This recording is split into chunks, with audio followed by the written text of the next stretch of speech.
ومن أحسن قولا ممن دعا إلى الله وعمل صالحا وقال إنني من المسلمين. তো প্রশ্ন করবেন কলি, আপনি প্রশ্ন করুন।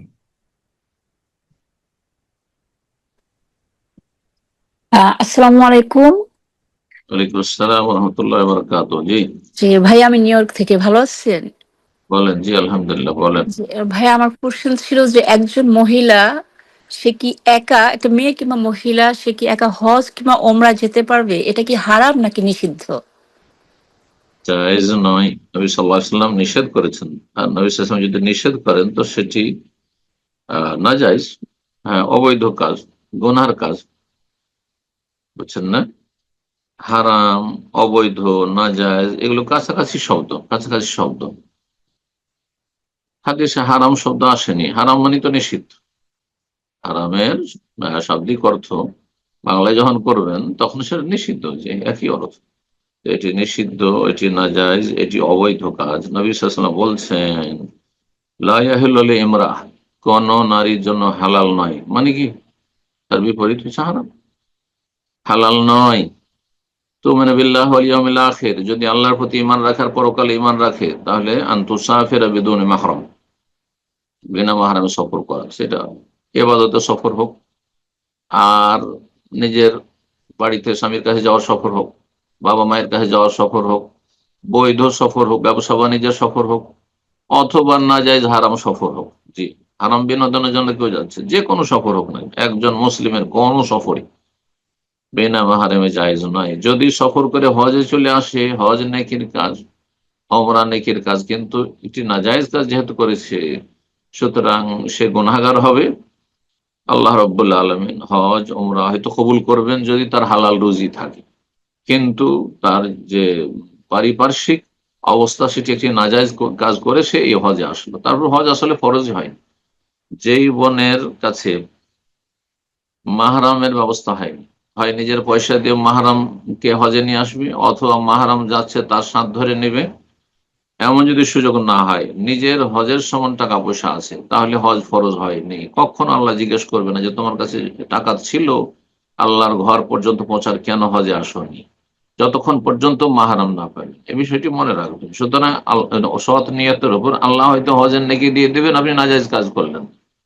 হ্যাঁ, নাজায়েজ কাজ করে আপনি মহিলাদের গ্রুপে অথবা এমনিতে চলে আসলেন, এই নাজায়েজ কাজ করলেন না। নিয়ত ছিল আল্লাহ যদি আমি মাহরাম পেতাম তো অবশ্যই হজ করতাম, কারণ আমার একা হজের টাকা আমার কাছে আছে। তা আপনার হজ না করে আল্লাহ হজের সওয়াব দেবেন। আল্লাহ রাব্বুল আলামিনের কাছে সওয়াবের, প্রতিদানের এবং আল্লাহ রাব্বুল কাছে রহমতের, বরকতের, নিয়ামতের অভাব নেই। আল্লাহুল ফজল আজিম। জি, আল্লাহ মহা অনুগ্রহকারী। সুতরাং সৎ নিয়ত রাখবেন, শরীয়তের বিধিবিধান মেলে চলবেন, এতেই সার্বিক বরকত রয়েছে। বারাকাল্লাহ। আমিন। প্রশ্ন করবেন জামিরুল হক। জি, আপনি প্রশ্ন করুন।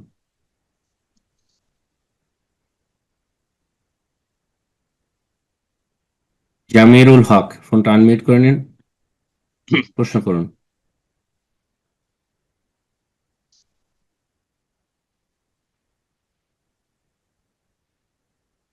এরপর যে আমরা অন্য আরেকজনকে সুযোগ করে দিয়েছি, প্রশ্ন করবেন আরিফুর রহমান তানজিল। জি, আপনি প্রশ্ন করুন। আসসালামু আলাইকুম শেখ। ওয়ালাইকুম আসসালাম ওয়া রাহমাতুল্লাহি ওয়া বারাকাতুহু। জি শেখ শেখ আমি বাংলাদেশ, ঢাকা থেকে বলছি। বলেন।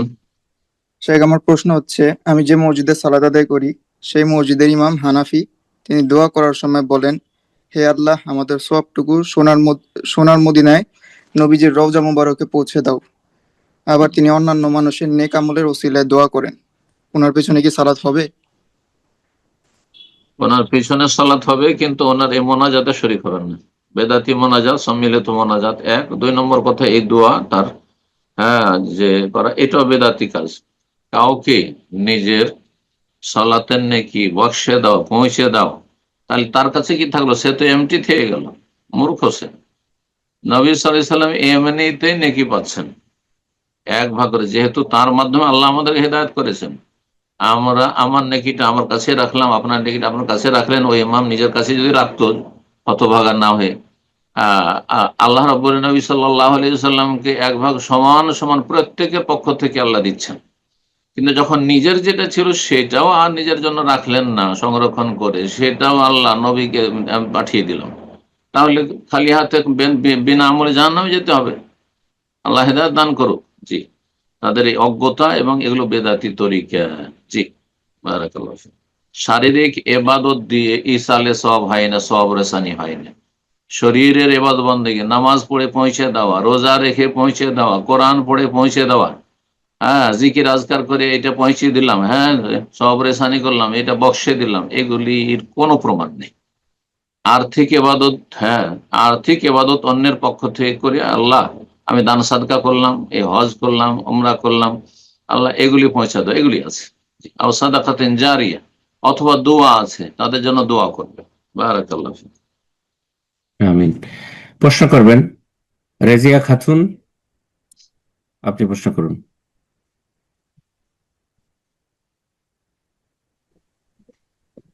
আসসালামু আলাইকুম ওয়া রাহমাতুল্লাহি ওয়া বারাকাতুহু। ওয়ালাইকুম আসসালাম ওয়া রাহমাতুল্লাহি ওয়া বারাকাতুহু। জি, বলেন। আমি হুগলি জেলার আরামবাগ থেকে বলছি। বলেন প্রশ্ন। বলছি আমি যখন সালাত আদায় করি তখন সুন্নত জোহরে যখন 4 রাকাত সুন্নত 2 রাকাত করে পড়ি, আর পড়ার সময় 2 রাকাত সুন্নত নামাজ পড়ার সময় যখন 1 রাকাত পড়ার পর যখন আর 1 রাকাত পড়ি, তখন সূরা ফাতিহা পড়ার পর অন্য একটা সূরা পড়তে ভুলে যাই। সেই ক্ষেত্রে কি আমার নামাজটা হবে, না সহজসিজদা দিতে হবে, নাকি নামাজটা পুনরায় পড়তে হবে, সেটা একটু বলবেন সাহেব। যদি মাসলা জানা থাকতো তাহলে আর এই প্রশ্নই থাকতো না। সেটি হচ্ছে যে সূরা ফাতিহা পড়া ফরজ, কিন্তু সূরা ফাতিহার পরে অতিরিক্ত অন্য সূরা মেলানো অথবা কিছু আয়াত পড়া, এটি সকলের জন্য সুন্নাত, ইমামের জন্য সুন্নাত।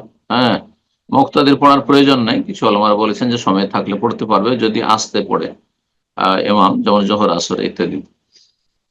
কিন্তু অধিকাংশ ওলামা হচ্ছে মুক্তাদির না, একাকী নামাজির জন্য। একাকী নামাজি যদি সূরা ফাতিহা, শুধু সূরা ফাতিহা পড়ে, তাতে তার ফরজ আদায় হয়ে গেছে। অতিরিক্ত সূরা মিলালে সুন্নাত হয়তো। সুতরাং আপনি ভুলে যান, তাহলে কোনো দোষ নাই, তাতে সহসিজদাও নেই। সূরা ফাতিহার পরে যদি অন্য সূরা পড়তে বা কিছু আয়াত পড়তে ভুলে যায় কেউ, তাহলে তাতে সহসিজদা নেই। জি, বারাকাল্লাহ। প্রশ্ন করবেন এমডি আশিক, আপনি প্রশ্ন করুন।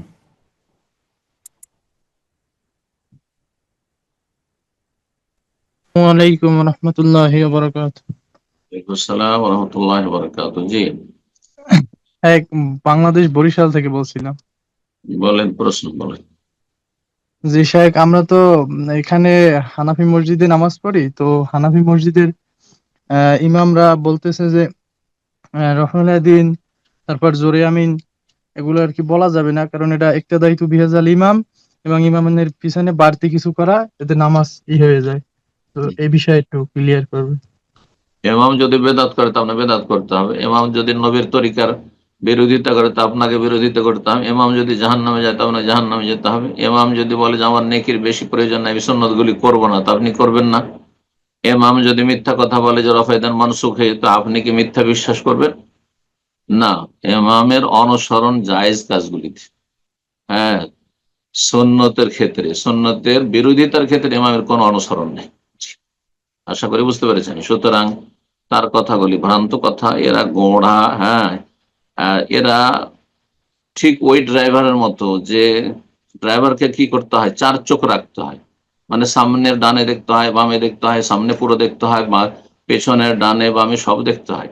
কিন্তু যারা একটি মজহাবের গোড়া মোকাল্লিদ, ওই মজহাব ছাড়া আর কিছু বোঝে না, কাল আল্লাহ কাল রাসূল মানতে রাজি না, তারা এক দিকে শুধু দেখে, 3 দিকেই দেখে না। সুতরাং এদের ইমানের ক্ষেত্রে, ধর্মের ক্ষেত্রে, তাদের পরকালের ক্ষেত্রে দুর্ঘটনা নিশ্চিত, দুর্ঘটনার শিকার হওয়া মানে আযাব বালা মুসিবতের শিকার হওয়া, এটা নিশ্চিত। আল্লাহ তাদের হেদায়েত দান করুন। 4 চোখ খুলে রাস্তায় চলুন, যখন বিশেষ করে গাড়ি চালাচ্ছেন ঠিক ওই রকমই 4 মাযহাবকে মানুন আপনি, একটি মানা ইসলাম নয়। একটি অন্ধভাবে মানবেন, হ্যাঁ, যদিও সহিহ হাদিসের খেলাফ হয় তারপরেও এটি ইসলাম নয়, এটি ভুল ব্যাখ্যা করা হয়েছে ইসলাম। জি, জাযাকাল্লাহ খায়ের। প্রশ্ন করবেন জামিরুল হক।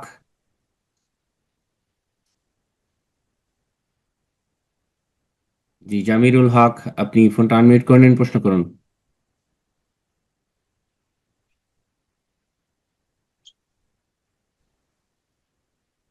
জি, আপনার ফোন আনমিউট হয়েছে, প্রশ্ন করুন।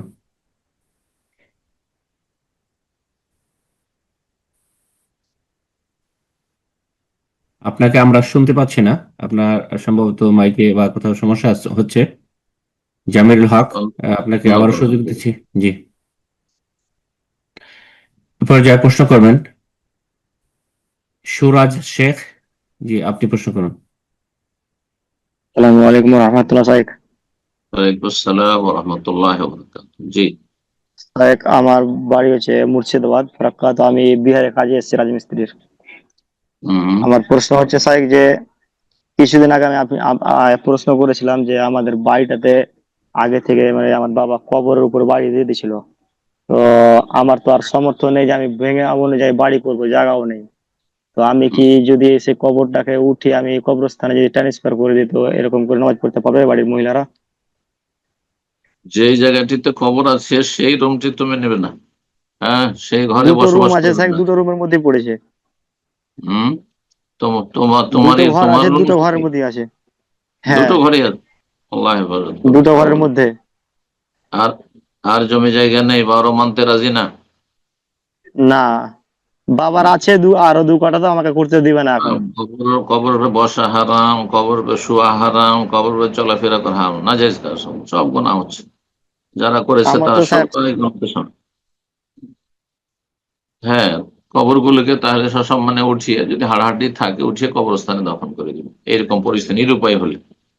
আল্লাহু আ'লাম। প্রশ্ন করবেন নোমান শেখ। জি, আপনি প্রশ্ন করুন।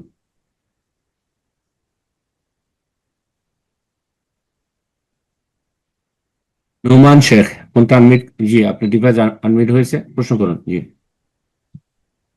আসসালামু আলাইকুম রহমতুল্লাহ। ওয়ালাইকুম আসসালাম ওয়া রাহমাতুল্লাহি ওয়া বারাকাতুহু। জি, সেটা আমি সিলেট বাংলা। বলেন কত থেকে? সিলেট বাংলাদেশ। আচ্ছা, বলেন। আমার প্রশ্ন হচ্ছে সেটা যে সালাতের আউয়াল ওয়াক্ত নিয়ে। তো আমরা কিভাবে সালাতের আউয়াল ওয়াক্তটা নির্ধারণ করব?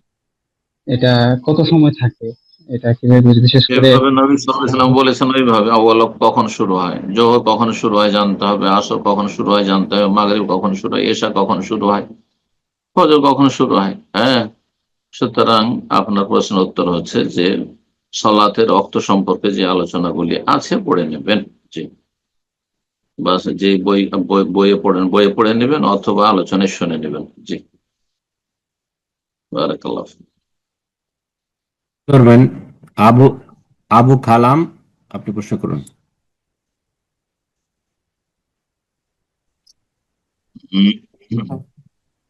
আসসালামু আলাইকুম শাহেক, ভালো আছেন? আসসালাম ওয়া রাহমাতুল্লাহি ওয়া বারাকাতুহু। জি, বলেন প্রশ্ন। কোথা থেকে? আমি কোচবিহার থেকে বলছি। আমার বাড়ি পশারিয়াট। মাশাআল্লাহ, বলেন। শাহেক, আমার প্রশ্ন হলো দুইটা। একটা প্রশ্ন হলো যে আমি সবকিছুই করি প্রশ্ন সহিয়াকিদের একটা মতন। করতে হবে ইনশাআল্লাহ, একটা প্রশ্ন, একের অধিক প্রশ্ন করার সুযোগ না, পাবেন না। গুরুত্বপূর্ণ একটা করুন, সামনের সপ্তাহে আরেকটা করুন, পরের সপ্তাহে। আমার প্রশ্ন হলো ওইটাই যে আমি সবকিছু সহিয়াকিদের মতন সালাত আদায় করি, ঠিক আছে, কিন্তু রাফায়েল এদানটা আমি করি না। এই জন্য যে আমার ওয়াক্তি হয়তো কিছু সংখ্যক লোক মানে বিভ্রান্ত ছড়ায়, এই জন্য আমি করি না। কিন্তু এটা না করলে কি সুন্নতের খিলাফ হবে নাকি?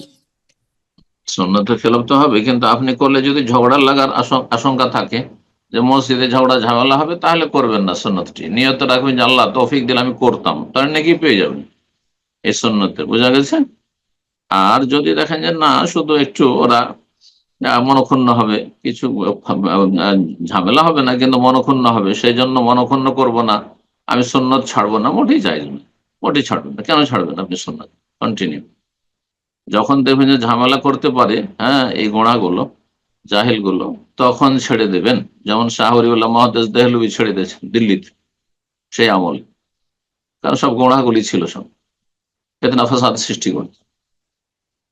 আর যদি দেখেন যে না, ফিতনা ফাসাদ করবে না, তবে একটু আমাকে বৈরিতার নজরে দেখবে, অসুবিধা নেই। মতবে গাইজে, কষ্ট লাগুক, তাদের সুন্নত পালন করেন আপনি, ওদের কষ্ট লাগুক। পর্যায়ে প্রশ্ন করবেন ফাহমিদা আক্তার। জি, আপনি প্রশ্ন করুন।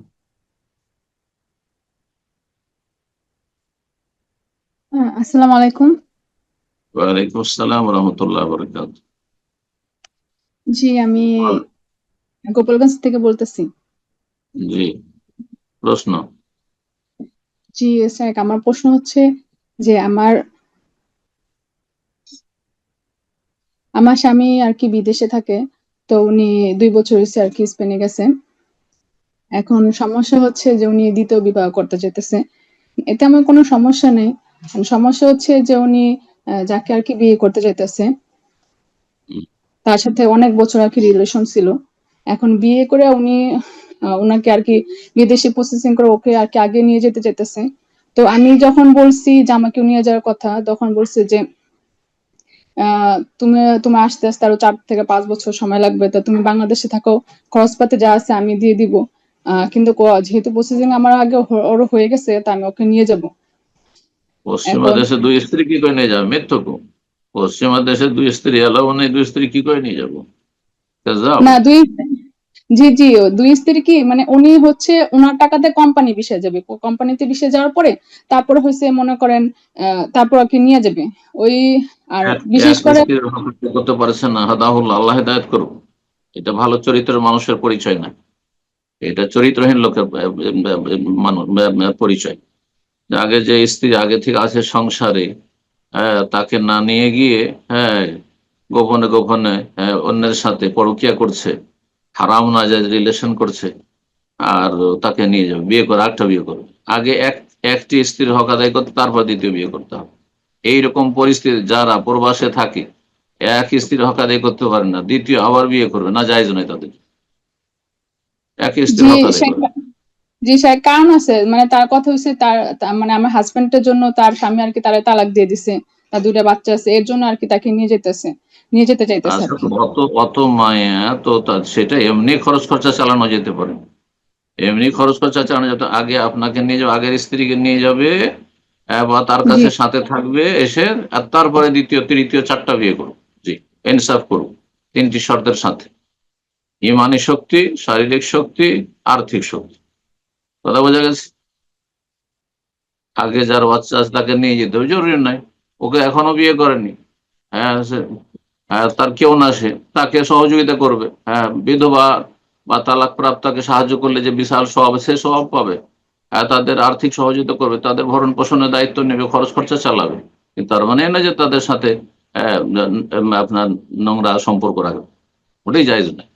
এক স্ত্রীর হক নষ্ট করিয়ে দ্বিতীয় তৃতীয় বিয়ে করা, এগুলো বদ চরিত্র লোকের পরিচয়, ভালো মানুষের পরিচয় না। জি, যদিও সে আলেম হয় কথিত। এ পর্যায়ে প্রশ্ন করবেন ওয়াহিদ।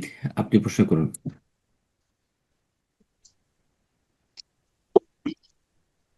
আসসালামু আলাইকুম শাইখ। ওয়ালাইকুম আসসালাম ওয়া রাহমাতুল্লাহি ওয়া বারাকাতুহু। জি, কেমন আছেন? মালয়েশিয়া থেকে বলছি। জি, আলহামদুলিল্লাহ। বলেন। মাশাআল্লাহ, বলেন। আমার প্রশ্ন হলো, বাংলাদেশের জোরে বর্তমান প্রেক্ষাপটে জোরে বলেন, জোরে বলেন। শরীয়তের মসলা মানে রাজনীতি ফাজনীতি না। হ্যাঁ, ভোট দেওয়া জায়েজ কিনা, এটা আমার প্রশ্ন আর কি। আপনার এই যে ভোট দেওয়া, ভালো ভালো দলকে ক্ষমতায় আনার জন্য আর কি, ভালো দলকে। কোনো ভালো দল নাই। গণতন্ত্র মানে হচ্ছে ইসলাম বিরোধী মতবাদ।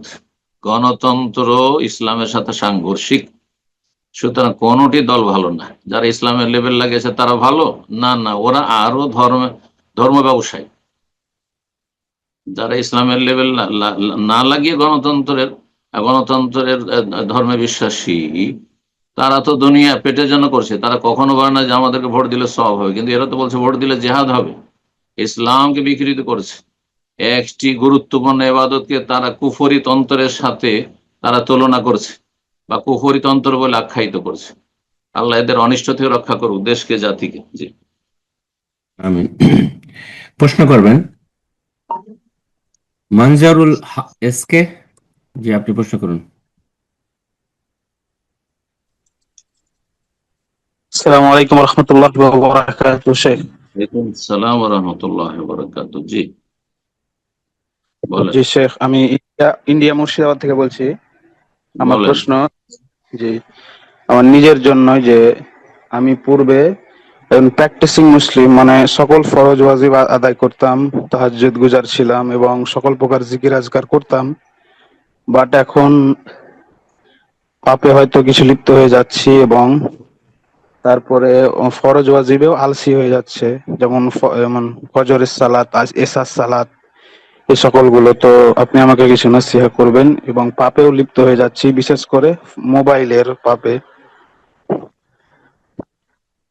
প্রথম কথা, দোয়া করি আল্লাহ রাব্বুল আলামিন আপনার এবং এই রকমই যে সব ছেলেমেয়েরা, ভাই বোনেরা বিভিন্ন গোপন পাপে লিপ্ত হয়ে যাচ্ছেন, তাদেরকে আল্লাহ হেফাজত করুন, হেদায়েত দান করুন, ঈমানের শক্তি দান করুন এবং সমস্ত পাপ থেকে, প্রকাশ্য গোপনীয় সমস্ত পাপ থেকে বেঁচে থাকার তৌফিক দান করুন। ওয়াকাররাহা ইলাইকুমুল কুফরা ওয়াল ফুসুক ওয়াল ইসয়ান, এই চরিত্র যেন আমাদের মধ্যে থাকে, যে আমাদের অন্তরে ঘৃণা থাকবে কুফরির ওপর, যে কাফের হব না, মুশরিক হব না, ওয়াল ফুসুক, ফাসি পাপাচারের ওপর, ওয়াল ইসয়ান, আল্লাহ এবং রাসূলের নাফরমানে বিরুদ্ধাচরণের ওপর ঘৃণা থাকতে হবে চরম।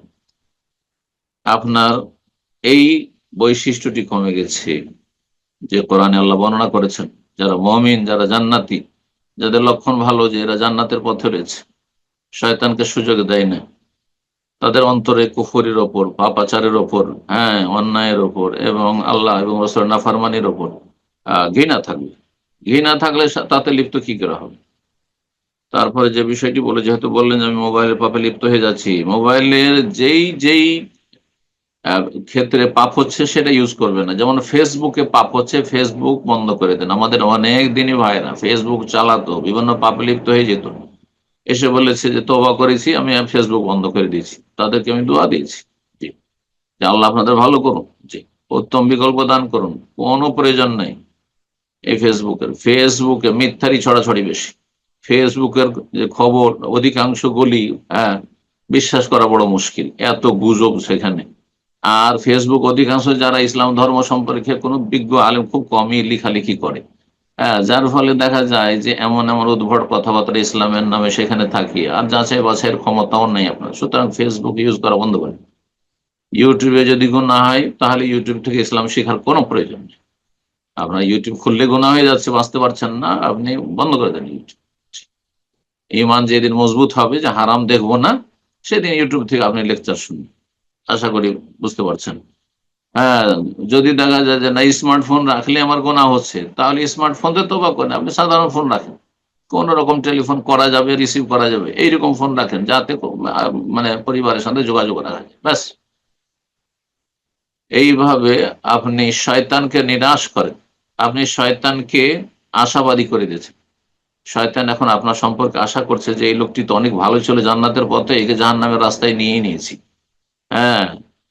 এতে শয়তান কিন্তু সাকসেস হতে যাচ্ছে আপনার ক্ষেত্রে। আপনার মতো যারা রয়েছে, যে একসময় ভালো ছিল, তারপরে পাপের দিকে চলে যাচ্ছে, ফরজ ওয়াজিব ঘাটতে, আরে সুন্নত নফলে যদি কিছু গাফিলতি আসে, সেটাও যদিও ভালো না, কিন্তু তারপরেও তাতে আপনি হারামে লিপ্ত হচ্ছেন। কিন্তু যেখানে আপনি গুনাহে লিপ্ত হয়ে যাচ্ছেন, অথবা ফরজে গাফিলতি হয়ে যাচ্ছে, ফজরে আপনি জাগতে পারছেন না, ওয়াক্ত পড়তে পারছেন না, তার মানে শয়তান আপনার জান্নাতের রাস্তা থেকে আপনাকে জাহান্নামের রাস্তাতে ধাক্কা দিয়ে নিয়ে চলে গেছে।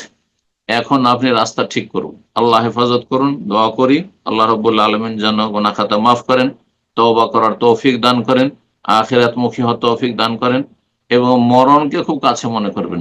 এই যে গুনাহগুলি করছেন, হঠাৎ যদি অবস্থা মরণ চলে আসে, এ কথা যদি আমরা মনে রাখি, কখনো গুনাহ হবে না। যে আমি যে এখন গুনহার জিনিস দেখছি বা গুনাহ করছি, বিভিন্ন পাপ করছি, ওই সময়টাই যদি মালাকুল মউত চলে আসে তাহলে তো আমি জাহান্নামে চলে যেতে হবে। শুধু জাহান্নামের ফেরেশতারা আমাকে নিয়ে চলে যাবে, আমার রূহকে নিয়ে চলে যাবে, সিজ্জিনে চলে যেতে হবে, এলিয়নে জায়গা হবে না। আল্লাহ বোঝার তৌফিক দান করুন এবং হেদায়েতের উপর আল্লাহ রাব্বুল আলামিন যেন ইস্তেকামা, অটলতা দান করেন। আমিন। প্রশ্ন করবেন এমডি আব্দুল্লাহ। জি, আপনি প্রশ্ন করুন। জি, আসসালামু আলাইকুম সাহেব। ওয়ালাইকুম আসসালাম ওয়া রাহমাতুল্লাহি ওয়া বারাকাতুহু। জি সাহেব, আলহামদুলিল্লাহ, আপনি কেমন আছেন? আমি প্রশ্ন করছি বাংলাদেশ চাঁপাইনবাবগঞ্জ থেকে। মাশাআল্লাহ, জি বলো সাহেব, প্রশ্ন করো। প্রশ্নটা আমার নিজের জন্য কিছু। আমার বাংলাদেশের আমি একজন সীমান্তরক্ষী বিজিবি।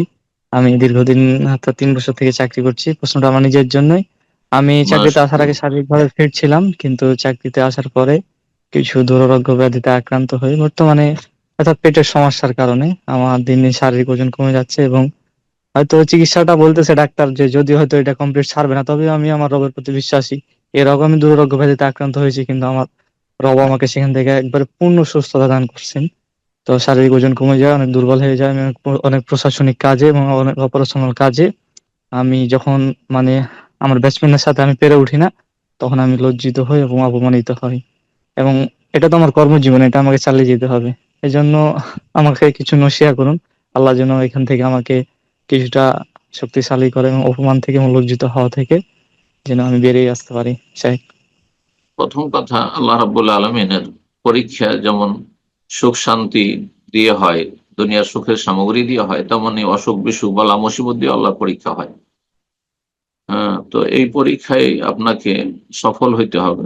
প্রথম কথা, তকদিরের উপর সন্তুষ্টি প্রকাশ করতে হবে যে আল্লাহ, তোমার যে ফয়সালা তাতে আমি সন্তুষ্ট, কোনো অভিযোগ নেই তোমার বিরুদ্ধে, এবং আমি এতে কোন রকমের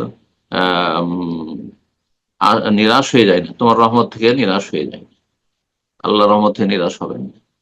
তারপরে আল্লাহ রাব্বুল আলামিন সম্পর্কে সুধারণা রাখবেন যে আল্লাহ যিনি রোগ দিয়েছেন তিনি আমাকে শেফা দিবেন। ওয়াইদা মারিলতু ফাহুয়া ইয়াশফি, যখন আমি অসুস্থ হয়ে যাই তখন সেই আল্লাহ শেফা দান করেন। এটি কোরআনে কারীমের কথা, আম্বিয়া রাসূলগণের কথা। এতে আপনি যে বিশ্বাসী, এই সুধারণা রাখবেন যে আল্লাহ রোগ দিয়েছেন, আল্লাহ ভালো করবেন। তারপরে আপনাকে বলবো যে আল্লাহর কাছে খুব অন্তর থেকে দোয়া করবেন। যেই সময়গুলোতে, যে মুহূর্তগুলোতে দোয়া কবুলের চান্স বেশি রয়েছে, আজান একামতের মাঝখানে, সেজদায়, রাতের শেষ তৃতীয় অংশে, জুমার দিন আসর পরে, জুমার দিন খতিব যখন প্রথম খুতবা দিয়ে বসবে একটু, এই সময়গুলিতে, এইরকম যে কোনো সময়, তারপরে দান সাদকা, বালা মুসিবত হলে দান সাদকা করবেন, আল্লাহর কাছে দোয়া করেন। আইয়ুব আলাইহিস সালামের দোয়া করবেন, রব্বি আন্নী মাসানিয়াদ দুররু ওয়া আনতা আরহামুর রাহিমিন। হে রব, হ্যাঁ, আমাকে অসুস্থতা স্পর্শ করেছে, আমি অসুস্থ হয়ে পড়েছি, তুমি আরহামুর রাহিমিন, তুমি সবচেয়ে বড় দয়ালু, তোমার মতো দয়ালু কেউ নেই, আল্লাহ তুমি আমাকে ভালো করে দাও। রবের কাছে দোয়া করেন। আমরা দোয়া করি আল্লাহ যেন আপনাকে শেফা দান করেন, আপনার দ্বারা আপনার হালাল রুজি এবং আপনার পরিবার এবং আপনার আত্মীয় স্বজন, আপনার দেশ, আপনার জাতি, আর যেই চাকরিতে আপনি বহাল আছেন, আল্লাহ আপনার দ্বারা যেন ভালো কাজ নেন এবং মন্দ জায়গা থেকে, মন্দ কাজ থেকে আল্লাহ যেন বাঁচিয়ে রাখেন।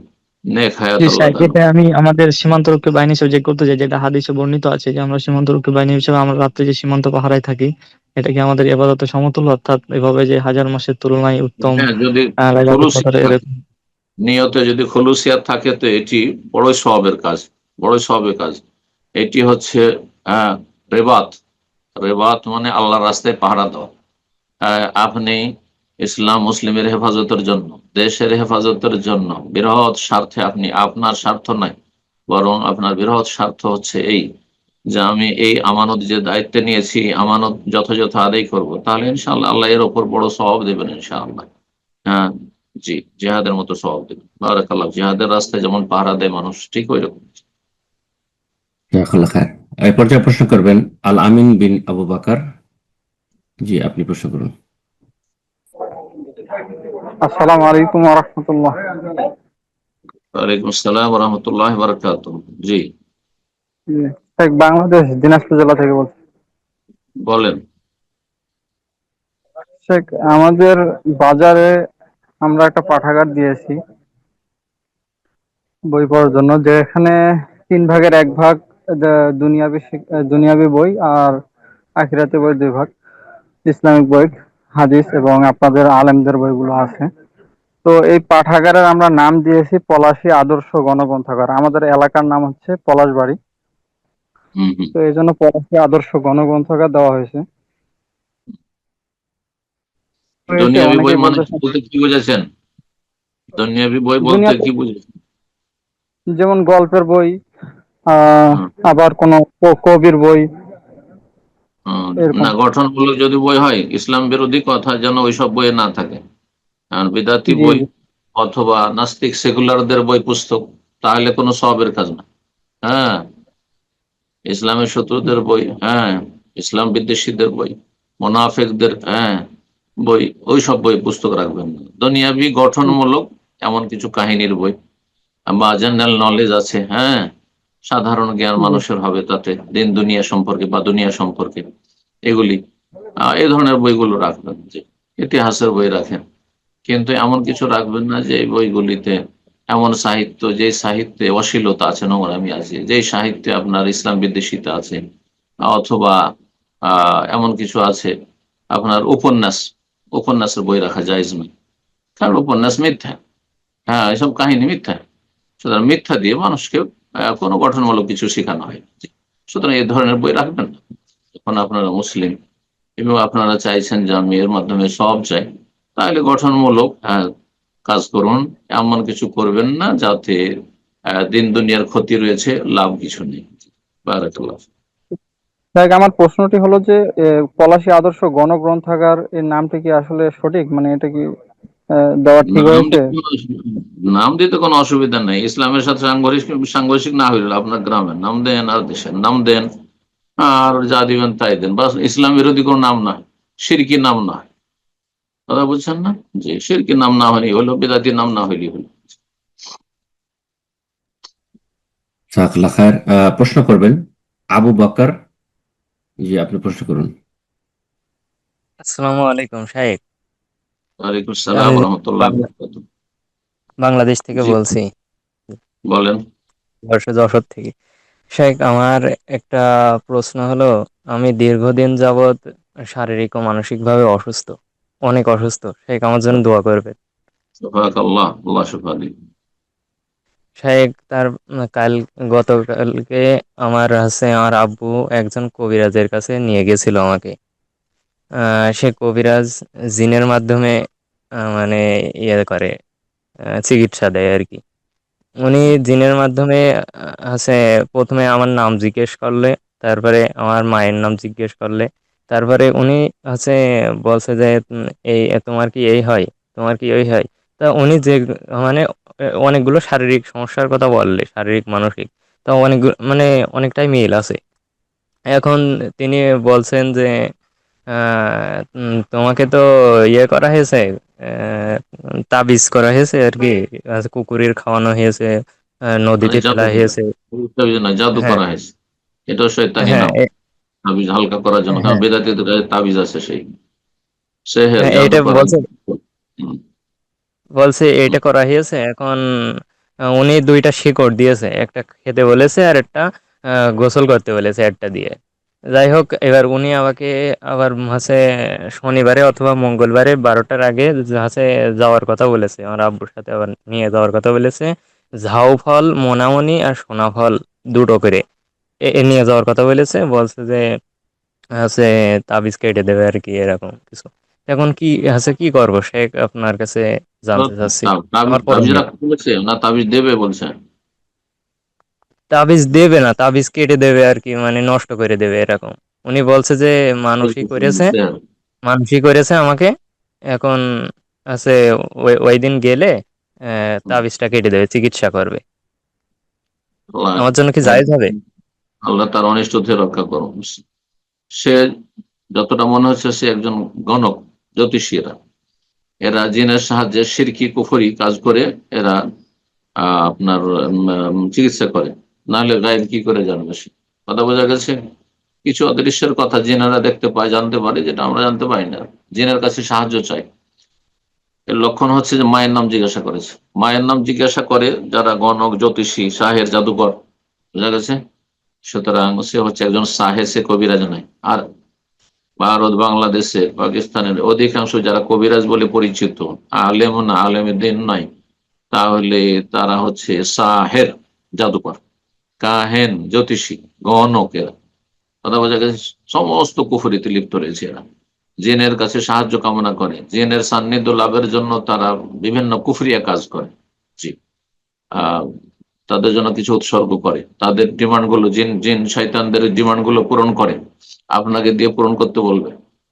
তো অথবা নিজে করবে, আর আপনার কাছ থেকে পয়সা ইনকাম করবে। এ হচ্ছে তাদের কুফরিয়া কাজ। সুতরাং তাদের কাছে যাওয়া যায় না, তাদের কাছে যাওয়া যায় না, জায়েজ নয়। আপনার আব্বা ভুল কাজ করেছেন, আপনিও ভুল কাজ করেছেন, আপনি সেখান থেকে রেহাই পাওয়ার চেষ্টা করেন, বাপকে বুঝান। না হলে আপনার বাবাও কুফরিতে লিপ্ত হবে, আপনিও কুফরিতে লিপ্ত হবেন। আর ও তো সাহের, কাফের তো আছেই, যে কবিরাজ। জি, আল্লাহ তার অনিষ্ট থেকে রক্ষা করুন। এই ধরনের যারা রয়েছে তাদের অনিষ্ট থেকে আল্লাহ জাতিকে রক্ষা করুন। আমিন, জাযাকাল্লাহ খায়ের। সম্মানিত দিনী ভাই বোনেরা, আজকে আমরা প্রোগ্রামের একদম শেষ পর্যায়ে চলে এসেছি। আজকে আরেকটি প্রশ্নের মাধ্যমে আমাদের আজকে প্রোগ্রাম শেষ করা হবে ইনশাআল্লাহ। বাকি যারা হ্যান্ড রেজ করেছিলেন, আগামী সপ্তাহে আপনাদের প্রশ্ন করে নেওয়ার চেষ্টা করবো ইনশাআল্লাহ। আজকে সর্বশেষ প্রশ্ন করবেন এমডি মনির হোসেন। জি, আপনি প্রশ্ন করুন।